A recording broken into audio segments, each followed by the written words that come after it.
মাত্র একটা অ্যাক্সিডেন্ট দেখছেন, অতিরিক্ত স্পিডে ঘুরতে যায়। আমার ক্যামেরাটা অফ ছিল।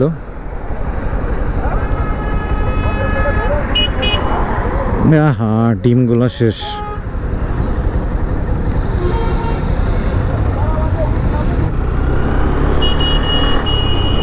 মানে একটা হাইওয়েতে আপনার এইভাবে অটো ওঠে, এর চাইতে আর কি বলতে পারিস।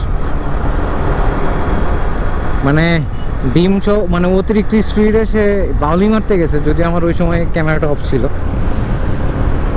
আজকে সকালেও একটা সেম ঘটনাই ঘটলো আমার শাকিলের সাথে, যদিও এখানে পুলিশ আমাকে যথেষ্ট পরিমাণে হেল্প করছে। ক্যামেরাটা অফ ছিল, তারপরও অল্প একটু ফুটেজ আছে, ফুটেজটা দেখেন। বাট আমি এখন বলতেছি কথাটা, সেটা হচ্ছে আমি মোটামুটি 70 একটা স্পিডে এলেঙ্গার মোড়ের কাছাকাছি পার হচ্ছি। ওই সময়টায় একটা সিএনজি ঘাটাইলের মোড়ে, ওই সময়টায় একটা সিএনজি অপোজিট থেকে একদম সা করে বেরোয় ওই সাইডে ঢুকছে। আমি আসলে নিজেও হকচকে গেছি যে ও যখন একটা মোড় থেকে একটা মোড়ে ঘুরতে যাবে, তখন তার উচিত একটা হাইওয়েতে দেখা যে আসলে অপোজিটে কোনো গাড়ি আছে কিনা। তো সে এই জিনিসটা দেখে নাই। তারপরে শাকিল হচ্ছে কমিউনিকেটর কানেক্ট ছিলাম, আমি যে সিএনজিটাকে ধরেছি এবং শাকিল হচ্ছে পুলিশকে পিছনে তুলে নিয়ে চলে আসছে এবং দেন পুলিশ তাকে কেস দেওয়ার কথা বলে তাকে আটকায় রাখছে, আর আমাদেরকে বলছে ভাই আপনারা যান। পরে আমি মানে থ্যাঙ্কস বলে আমি এখান থেকে চলে আসছি। আর এইখানে আপাতত এই মুহূর্তে দেখলাম একটা পোল্ট্রি খায় আছে।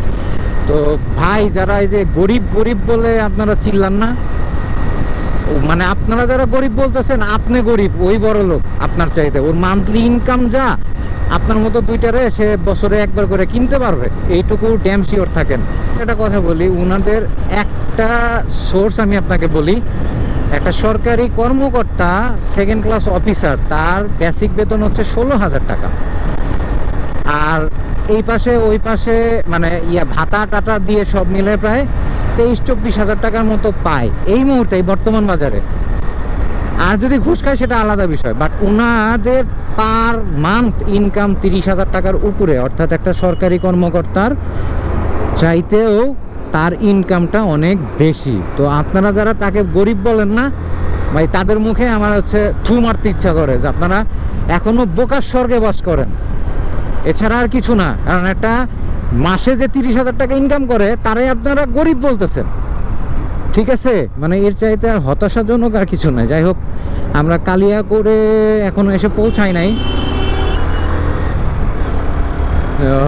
টুকটুক করে আগাচ্ছি, চলুন আগে।